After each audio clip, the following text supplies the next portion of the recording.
Сегодня у меня на обзоре и на сборке, ну и на окраске модель RGM52 на базе Zela 4333. Эта модель выходила очень давно в АВД, это прям раритет. Изображена пасхалка с героем советского фильма. Кто узнал, кто это, напишите в комментариях. Вообще такие машины я что-то очень давно не видел на дорогах. Ну, видимо, они уже все списаны, устарели, особенно с такими будками. Да вообще такие Зелы уже очень редко попадаются на дорогах. Ну, в Москве, по крайней мере, не знаю, как в регионах. В Подмосковье их частенько можно видеть в виде самосвалов. Ну, иногда в Москве можно видеть такие Зелы в виде мусоровозок. То есть, не совсем корректно называть их мусоровозками, бункеровозов. То есть вот такие вот. Такие еще попадаются в Москве. Соответственно, бортовых уже точно не найти. Вот такие примерно самосвалы, вернее, квадратным кузовом более позднего типа можно встретить в Подмосковье. Редко бывает, можно увидеть машин ассенизаторов, ну уж тем более такие фургоны, как из игры «Дальнобойщики 2», уж точно никогда не увидишь. Так что ушла целая эпоха, к сожалению. Ну, может, даже и к счастью, что автопарк обновляется. Ну, а нам остается только собирать вот такие вот модели.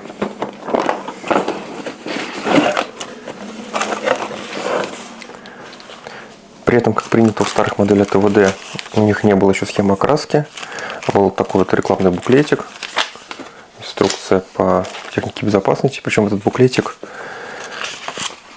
напечатан на какой-то странной, даже не глянцевой бумаге. И полностью повторяет то, что показано на боксарте и на задней стороне. Ну, не знаю, я не очень вижу смысла этих буклетиков. Но тут есть историческая справка, которую, в принципе, можно найти в интернете. В принципе, не секрет. Ну, вообще, кстати, что я заметил, что вообще информацию о таких машинах можно только на RC-форуме найти, а в интернете очень тяжело гуглится. Да и фотографии очень тяжело ищется.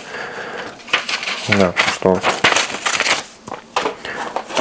При этом на то, что это старый набор от АВД, намекает очень странная инструкция, выполненная в виде нескольких листов с чем-то с огромной проекцией готовой модели, причем даже не в масштабе. Вернее, она в масштабе, то есть это не натуральную величину. Вот если сравнить собранную раму, ну, понятно, что это не 43-й масштаб далеко. Даже, не знаю, может быть, 35-й, да и для 35-го что-то великовато. Зачем такая проекция? Вообще дана не очень понятно. Да, и непонятная инструкция, поскольку тут все очень на этих листах А4. Вот. Потому что кто видел обзор со сборкой КамАЗа бензовоза, я там акцентировал на то, что инструкция очень понятна, в ней даже новичок разберется, то с вот этим вот всем, тут еще, кстати, более-менее, потому что еще более ранние наборы, еще понятнее инструкция. А тут так. Ну, конечно, можно разобраться хотя бы. Да, только в каком порядке. Тоже это на усмотрение моделиста. Вот. И перед окраской я подсобрал модель на вот такие подсборочки. Самое очевидное это рама. Я ее окрашу в черный цвет, ну как по классике, как любой советский российский грузовик. Кстати, колеса вращаются благодаря осям. Я знаю, что для многих это очень принципиальный вопрос в моделях от ВД, чтобы колеса обязательно вращались. Кстати, рама, по-моему, не поведенная. Или нет? Так кажется. Не, поведенная рама. То есть рама кривая. Бу-бу-бу. Посмотрим, как это скажется на итоговой модели, потому что порой непонятно, поведенная рама или нет, из-за вот этих вот выступов, за которые должны держаться покрышки. Ну, по-моему, она поведенная. Да, ее чуть подскрутило за годы складирования у меня на антресоле, может быть, и была она изначально такой. Непонятно, короче, тут будет отдельная проблема. Как ее решать, я пока... У меня нет особых идей. Надо будет чуть-чуть поднагреть пластик. Или вообще вот так вот. Я знаете, как делаю? Если это пластик, смотрю, в какую сторону идет выкрут. То есть вот я вижу, что вот этот угол, он, когда модель стоит, вот этот угол, он шатается. То есть на него нажимаешь, и он начинает так прыгать. Значит, соответственно, в эту сторону надо скрутить раму. Пластик, в принципе, чуть-чуть поддается такому скручиванию. Только очень аккуратно и очень медленно. Потом можно так с силой и так выкрутить раму, что она сломается пополам. С другой стороны, так можно будет и поправить проще. Вот. И я даю вот такое вот скручивание. Конечно, по-хорошему надо чуть-чуть подгреть пластик. Но вообще надо было раньше заметить, когда не было всех навесных элементов. Но там особо было и непонятно, так что тут понятно. Ну, не, все равно. Да, боюсь, надо будет подгревать феном. Да, вот такой бывает. То есть вот так вот надо скручивать. О, уже чуть меньше. Да, то есть рама пошла винтом. И когда модель будет стоять на полке, это будет очень некрасиво выглядеть. А, кстати, к вопросу об историчности и достоверной точности модели от ТВД. То есть люди спорят, что они там супер достоверно точные, но при этом обратите внимание, тут есть отверстия под винты, но, естественно, никакого настоящего автомобиля этих отверстий под винты быть и не могло, в принципе, ни в каком виде. Поэтому холиварить по поводу модели ТВД, ну, это какой-то бред, как мне кажется. Все-таки это, ну, такая коллекционно-масштабная модель, то есть не совсем масштабная модель в привычном понимании. Также я подсобрал, внизу, конечно, подсобрал, очень громко сказано, сам конг или будку, скорее всего, даже это будка, состоит из буквально нескольких частей, сама будка нацеленная была. То есть вот так, как оно и есть, так и оно осталось. Только чуть подчистил остатки от литников. Видимо, у них какой-то большой литник в Китае есть. Вот. И нижнюю часть корпуса. Я сразу решил приклеить крылья, подножки и табличку для номера, потому что оно все равно будет краситься в черный цвет. И, в принципе, будет нормально смотреться на готовой модели. И кабину я особо не собирал. Я еще пока не знаю, буду ли я переднюю облицовку красить цвет кабины. Надо будет посмотреть по фотографиям, какие они частенько бывали. Также обращу внимание на лобовую часть, лобовое стекло. Оно тут сделано не совсем верно. Если обратить внимание на фотографиях, там чуть-чуть есть такое скругление. Они тут сделали прям вот прямое. Ну, это вообще самый известный косяк вот этих кабин.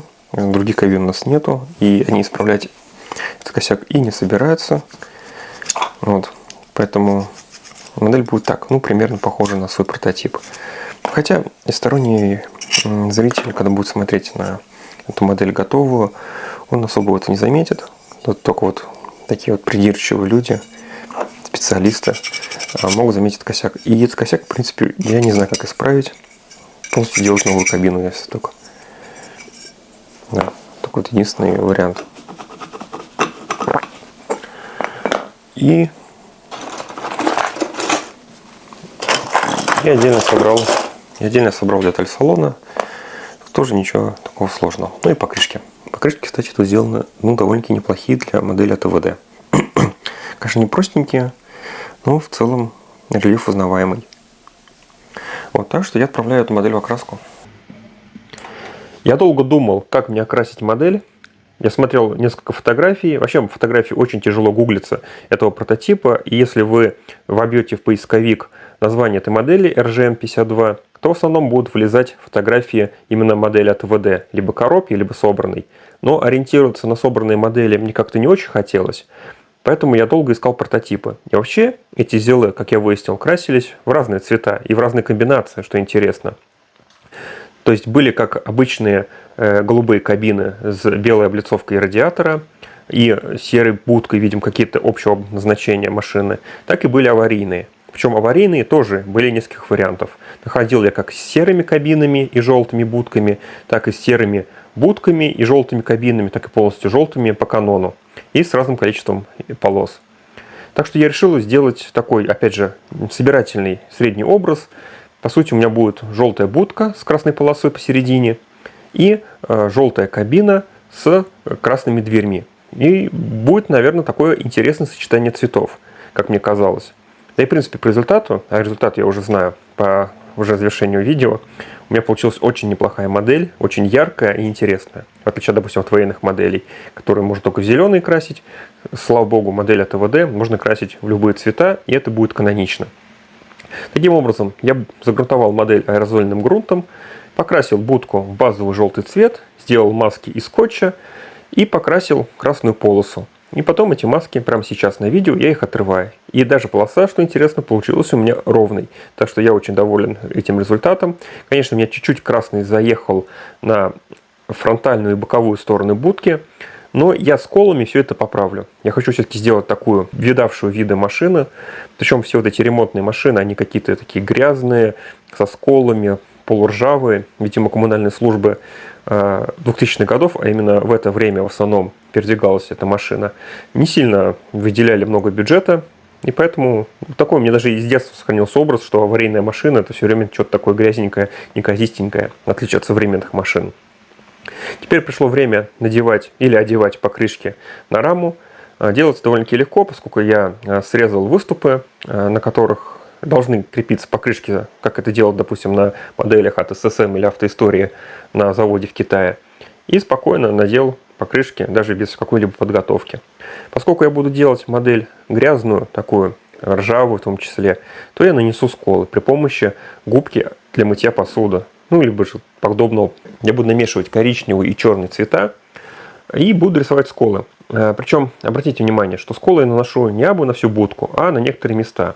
Потому что мне кажется, что все-таки будка имела все-таки деревянную облицовку в виде, видимо, брус или досок, а может даже и фанеры.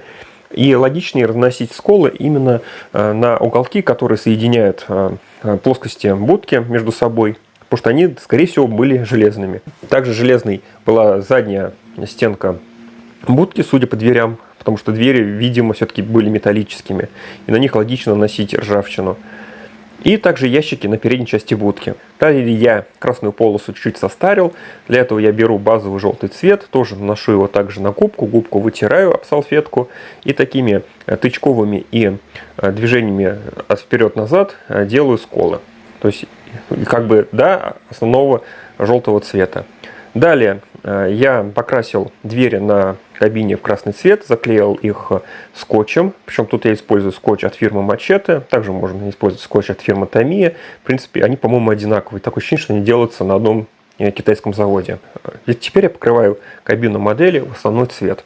Это будет желтый. При этом я наношу вначале такой темно-оранжевый цвет. То есть это будут тени у меня.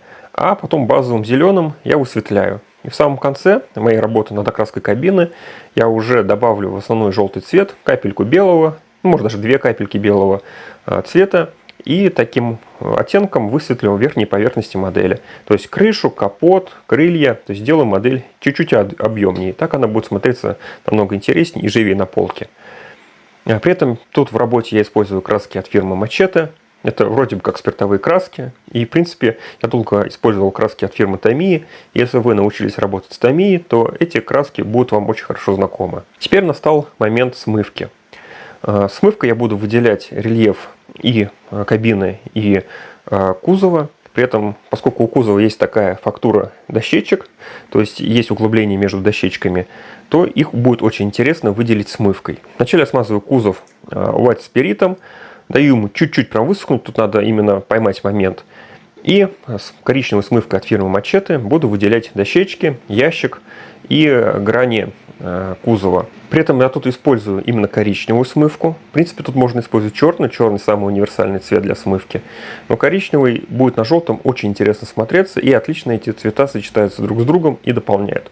Вообще, как я выяснил, желтый цвет довольно-таки интересный в художественном плане цвет. Он выигрышно смотрится на полке, на готовой модели. И особенно он очень классно сочетается с следами грязи и эксплуатации. Точно так же я буду наносить смывку и на кабину. При этом выделю переднюю облицовку радиатора. Она довольно-таки рельефная. И будет интересно смотреться коричневая смывка в углублениях. Также выделю и двери, ну и прочие элементы фасада кабины.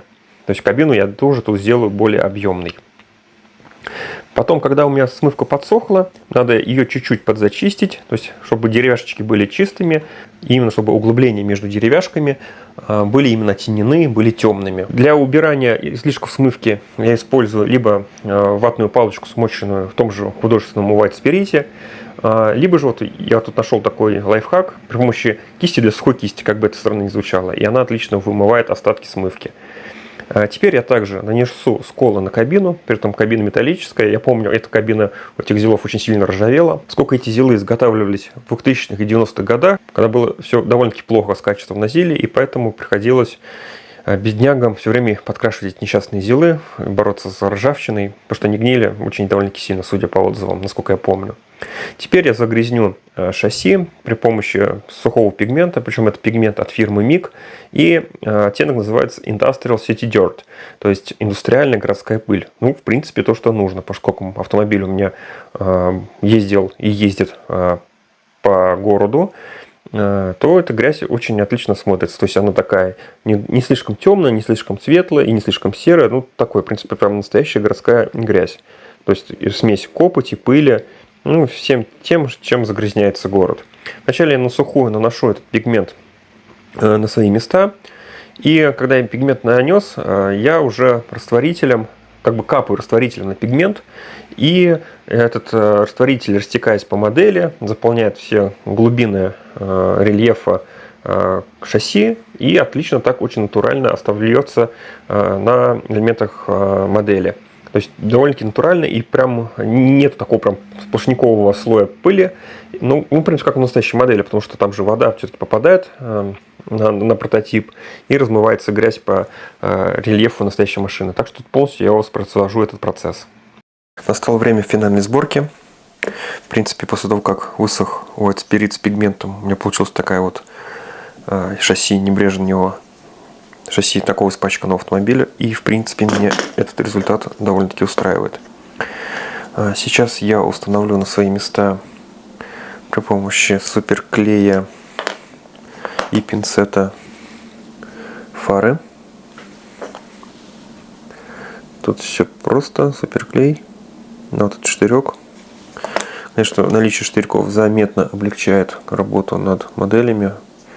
Допустим, у звезды такого нет, и поэтому считаю все-таки, что новичкам лучше начинать с ВД, хотя у ВД есть свои приколы, конечно, но все-таки удобство намного перебивает, может быть, и историческую не совсем достоверность. И вот эти вот штырьки, подготовленные для сборки на фабрике, они все-таки очень сильно помогают и начинающему моделисту, да и моделисту с опытом. Особенно в приклеивании таких вот мелких элементов. Вот так у нас будет блестеть фары. Так, это касается фар. Дальше я подсобрал кабину. Теперь вот эта передняя облицовка, она как бы фиксирует кабину в том числе. Поэтому ее надо одевать уже после вставления нижней части корпуса, нижней части кузова. Делаю это аналогично. Беру суперклей, промазываю штырьки и вставляю на свое место. Вставляю на свое место и фиксирую кабину таким образом. Так, при этом нижняя часть корпуса никак не фиксируется особо, она фиксируется уже на раме. Так, клей надо закрыть. Собственно, беру раму, беру кабину. И благодаря невероятной исторической точности модели от АВД, которая полностью воспроизводит в том числе отверстия под болты, сейчас я буду штатными болтами из набора или винтиками, винтики это правильно называть, закреплять кабину на своем месте. Я все время путаюсь в размерах этих винтов, потому что на инструкции очень непонятно, какой винт для какой части модели нужен. Так что приходится разбираться по ходу дела. И если не идет по резьбе, а вот тут, судя по всему, идет по резьбе. Нет, не идет по резьбе. Значит, винт не тот. Значит, надо подобрать винты другого размера. Тут, благо, в наборе всего два вида винтов. Так что попробую другой, вот этот вот. Он несколько отличается. Вот чуть-чуть побольше, что ли. Да. О, пошел. Чувствуется, закручивается.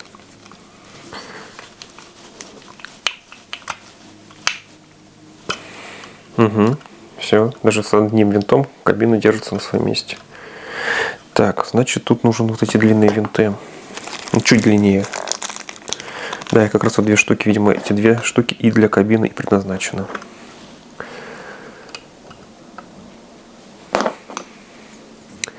И прикручиваем.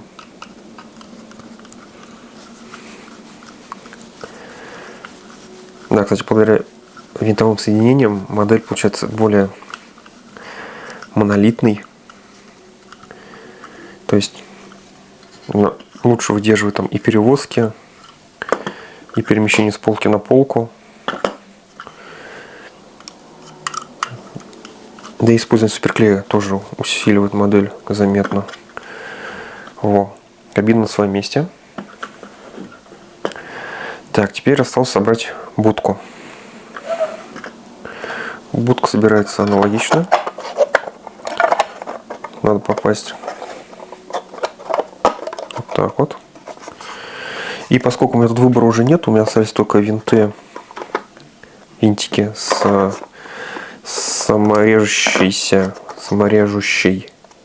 ну, короче, саморезами. Вот, все. Отлично. Да, и закручиваю так 4 винтика. Тут все уже легче, в отличие от кабины. Только надо не забудь, какие части уже прикручены. И теперь осталось мне разместить будку на своем законном месте.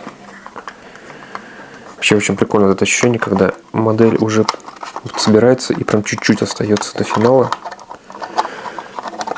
Прям самое такое классное чувство именно в работе над моделью на ДВД. Когда все окрашенные части занимают свои места. Вот так вот будка. И винтик. И винтиком мы закручиваем.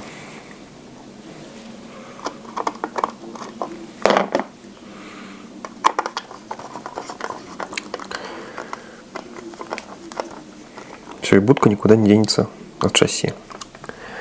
Отлично. Следующий этап — это я из набора такую блестящую пленку буду наносить на отражающую поверхность зеркала заднего вида. Таким образом будет имитация, ну, то, что что-то отражается в зеркале. В принципе, можно эту же операцию сделать и при помощи кисточки и серебряной краски, но у меня точности не позволяет это сделать. Поэтому ВД, ну и езда, кстати, тоже начали. Давно они уже на свои гражданские автомобили кладут такие вот серебряные пленочки. Мне осталось приклеить фурнитуру кабины, ну, отделку, вот это все на свои места. Собственно, кронштейны зеркал зеркалами приклеиваются на дверь, что логично. А тут я наношу декаль на свое место. Тут все буду использовать несколько декалей. Это государственные регистрационные номера и надпись «Аварийная служба». Это декали я взял из набора базового, то есть это не какое-то дополнение декалей, а то, что было в коробке. Кстати, очень хороший декаль. Вообще у АВД неплохие декали. Только если это не наборы из смолы. Из смолы у них очень фиговые декали, видимо, они их делают сами. А эта декаль, судя по всему, сделана в Китае. И качество у нее хорошее. То есть тонкая подложка, она не слишком блестит. То, что надо, в принципе. И финальный штрих — это я при помощи вот такого вот средства от Amumik буду рисовать потеки грязи. Я хочу все-таки изобразить машину такой, знаете, когда ранняя весна, еще полно снега, который тает, грязь еще, и тем более, по идее, ремонтная же машина, она должна ездить там, где копают, да, там, где снег, грязь. Ну и, собственно, если даже по городу просто передвигаться, то все равно будут на машинах вот такие вот следы грязи. То есть я вначале наношу это средство, даю чуть-чуть подсохнуть. Вот как у меня получилось на этом борту. И смачиваю кисточку в White Spirit, можно художественный, можно обыкновенный. И лишнее убираю. Так растушевываю сверху вниз. И получается либо потеки, либо просто загрязненная такая поверхность. Что в принципе и то, и то. По контексту работы в принципе подходит. Можно чуть убавить, чуть добавить. Залезть чуть наверх. Вот. И получается, ну, у нас красным, конечно, не так хорошо видно, как на желтой поверхности. Это грязь.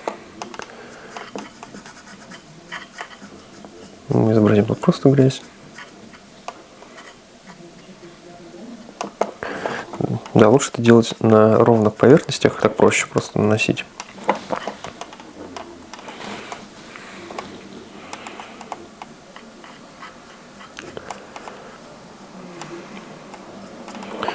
Вот, в принципе, похоже на русскую грязь.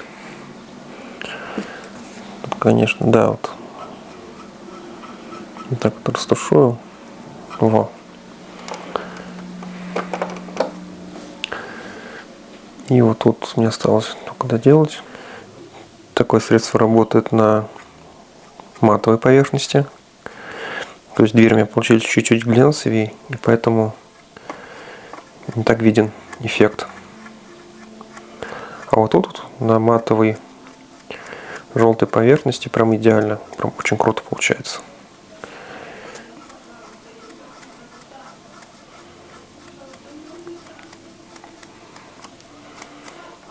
Вот так вот. Ну и сзади осталось. И вот такая модель у меня получилась. В принципе, я своей работой очень доволен. У меня получилось воспроизвести именно ту машину, которую я хотел. То есть такая грязная, ржавая, старая машина ремонтных служб. Может, вы видели в своем городе такие машины. Напишите об этом обязательно в комментарии. Будет интересно почитать. В Москве такие машины уже давно не ездят. Их, видимо, списали, продали, сдали на металлолом. Не знаю. Но, к сожалению, эпоха таких делов 4331, 4333 закончилась. Но зато модели у нас остаются. Так что надеюсь, что видео вам было интересно, полезно, познавательно. Если вам понравилось, ставьте лайк, подписывайтесь на канал, чтобы не потеряться. Увидимся в новом видео. Пока-пока.